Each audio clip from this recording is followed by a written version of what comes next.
श्रद्धालुओं, जय श्री कृष्णा, जय श्री राम, जय श्री राधे राधे, जय श्री महाकाल। इस वीडियो में आपको श्रवण कराएंगे देवी पूजन के विविध प्रसंगों का संक्षिप्त वर्णन। हिमालय ने कहा, देवेश्वरी महेशानी करुणानिधे अंबिके, अब आप अपने पूजन की समुचित विधि बताने की कृपा कीजिए। श्री देवी जी कहती हैं, राजन, पर्वतराज जगदम्बा को यथार्थ प्रसन्न करने वाले पूजन की विधि मैं बताती हूँ, तुम अपने श्रद्धालु होकर इसका श्रवण करो।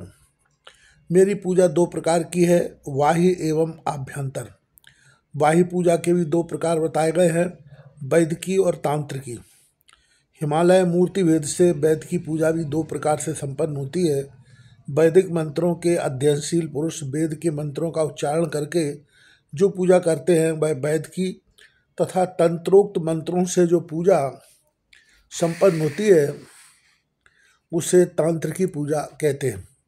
इस प्रकार पूजा रहस्य को न समझकर जो अज्ञानी मानव उल्टे ही ढंग से पूजन में संलग्न होता है वह सर्वथा पतनोन्मुख है। प्रथम जो वेद की पूजा है उसका प्रकार बताती हूँ।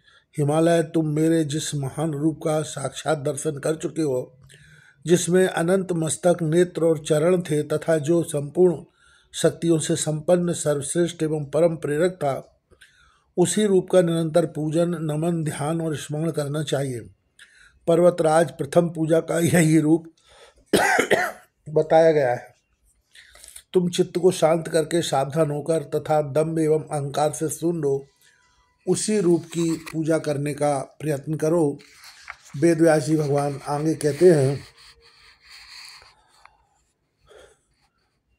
यज्ञशील बनकर पूजा में पूरी तत्परता रखना, चित्त के द्वारा वही रूप दिखता रहे।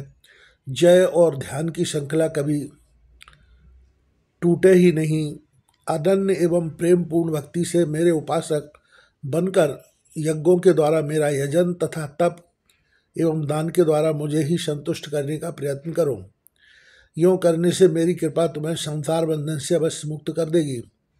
जो सदा मुझ पर निर्भर रहते हैं तथा जिनका चित्त निरंतर मुझ में लगा रहता है, वे उत्तम भक्त माने जाते हैं। मेरी प्रतिज्ञा है कि मैं तुरंत इस भवसागर से उनका उद्धार कर दूं। राजन, में ध्यान योग, कर्मयोग, भक्ति योग अथवा ज्ञान योग, इनमें से किसी के द्वारा भी प्राप्त हो सकती हूँ, ना कि केवल कर्मयोग से। कर्म निरर्थक नहीं है, क्योंकि सत्कर्म के प्रभाव से पाप का उच्छेद होकर धार्मिक भावना जम जाती है। धर्म से भक्ति का प्रादुर्भाव होता है और भक्ति परब्रह्म के ज्ञान में साधन है। श्रुति और स्मृति में प्रतिपादित सत्कर्म ही धर्म कहा गया है। अन्य शास्त्रों में कथित जो धर्म है उसे तो केवल धर्माभास कहते हैं। मैं ज्ञान एवं सब कुछ करने की योग्यता से संपन्न हूँ। मुझसे उत्पन्न होने के कारण वेद में भी ये सभी सद्गुण हैं। वेद से उत्पन्न श्रुति भी अप्रामाणिक नहीं है।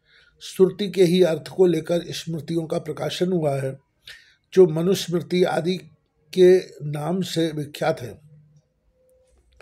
अतः श्रुतियों और स्मृतियों की प्रामाणिकता स्वयं सिद्ध है। अतः मोक्ष की अभिलाषा करने वाले पुरुष को सद्धर्म की प्राप्ति के लिए सर्वथा वेद का आश्रय लेना चाहिए। जैसे जगत में राजा की आज्ञा को कभी कोई टाल नहीं सकता, वैसे ही मुझ स्वतंत्र शासक की आज्ञा जो श्रुति है उसे मनुष्य कैसे अमान्य कर सकते हैं। मेरी आज्ञा का पालन हो, ये तदर्थ मैंने विप्र, क्षत्रिय आदि वर्णों को उत्पन्न किया है।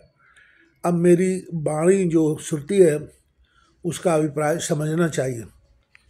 हिमालय, जब जब धर्म की हानि और अधर्म की वृद्धि होती है तब तक मेरे अवतार हुआ करते हैं। राजन, इसलिए देवताओं और दैत्यों का विभाग भी हुआ है। जो मुझसे संबंध रखने वाले सद्धर्म और सत्य शिक्षा के अनुसार व्यवहार नहीं करते, उनके लिए मेरी नरकों की सृष्टि कर रखी है। वे नरक ऐसे बीभत्स हैं कि सुनने मात्र से ही हृदय कांप उठता है। वेद में कहे गए धर्म का परित्याग करके जो अन्य धर्म का अवलंब लेते हैं, राजा को चाहिए कि उन अधार्मिक व्यक्तियों को अपने राज्य से निकाल दें। विप्र लोग अन्य अधार्मिकों से बात ना करें और ना उन्हें अपनी पंक्ति में बैठावें। इस जगत में तरह तरह के अन्य जितने शास्त्र हैं वे सभी श्रुति और स्मृति से विरुद्ध होने के कारण तामसी कहे जाते हैं। उन शास्त्रों के नाम हैं वाम, कापाल, कौलक और बहिर्वागम। शिव ने मोह में डालने के लिए इन शास्त्रों का प्रतिपादन किया है। उनमें कहीं कहीं वेद से अवरुद्ध अंश भी है। वेदज्ञ पुरुष उस अंश को ग्रहण कर लें तो कोई दोष नहीं।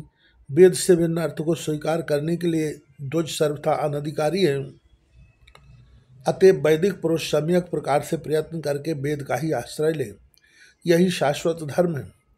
इसके साथ रहने वाले ज्ञान से ही परब्रह्म प्रकाशित हो सकते हैं, जो संपूर्ण इच्छाओं का त्याग करके मेरी ही शरण में आ गए हैं, समस्त प्राणियों पर दया करते हैं, मान एवं अहंकार से रहित है, जिनका चित्त मुझ में अनुरक्त रहता है, प्राण भी मुझ में लगे रहते हैं, जिनके द्वारा मेरे स्थानों की चर्चा होती रहती है, ऐसे सन्यासी, वानप्रस्थी, गृहस्थ अथवा ब्रह्मचारी आदि भक्तिपूर्वक मेरे विराट रूप की सदा उपासना करते हैं, तो मैं निरंतर मुझ में लगे रहने वाले उन पुरुषों के अज्ञानजन अंधकार को ज्ञानमय सूर्य के प्रकाश द्वारा तुरंत नष्ट कर देती हूँ।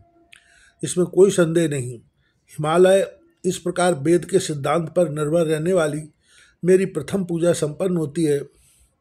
इसका स्वरूप मैंने संक्षेप से बताया है। अब दूसरी पूजा का प्रसंग बतलाती हूँ।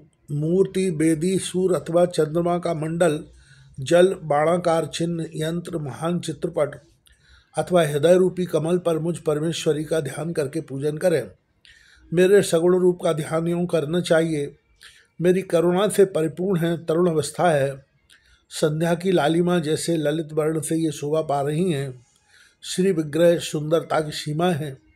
इनके संपूर्ण अंग परम मनोहर है। कोई भी ऐसा श्रृंगार नहीं है जो इनमें न हो। भक्तों के दुख से ये सदा दुखी हुआ करती हैं। इन जगदम्बा का मुखमंडल प्रसन्नता से भरा रहता है। मुकुट पर बाल, चंद्रमा तथा मयूर पंख शोभा बढ़ा रहे हैं। इन्होंने पास, अंकुश, बर और अभय मुद्रा को धारण कर रखा है। ये आनंदमय रूप से सुशोभित है। इस प्रकार ध्यान करके चित्त के अनुसार सामग्रियां जुटाकर उनसे मेरी पूजा का कार्य संपन्न करें। जब तक अंतः पूजा का अधिकार न मिले तब तक तो बाह्य पूजा करनी चाहिए। अधिकारी होते ही बाह्य पूजा छोड़कर अंतः पूजा में लग जाए, क्योंकि मेरी जो आभ्यंतर पूजा है वह थोड़े समय बाद ज्ञान में लीन हो जाती है। ऐसा कथन है। उपाधि शून्य ज्ञान ही मेरा परम रूप है। अतः मेरे ज्ञानमय रूप में अपने आश्रयहीन चित्त को लगा देना चाहिए। इस ज्ञानमय रूप से अतिरिक्त यह प्रपंचमय जगत सर्वथा असत है। इसलिए जन्म मृत्यु की क्रिया को शांत करने के उद्देश्य से एकनिष्ठ होकर मेरा चिंतन करना चाहिए। मैं सर्वसाक्षिणी एवं आत्मस्वरूपिणी हूँ। ध्यान योग पूर्वक चित्त से मेरा स्मरण करना चाहिए। हिमालय इसके बाद बाह्य पूजा का प्रसंग विस्तार पूर्वक मेरे द्वारा वर्णित होगा। तुम मन को सावधान होकर के सुनो।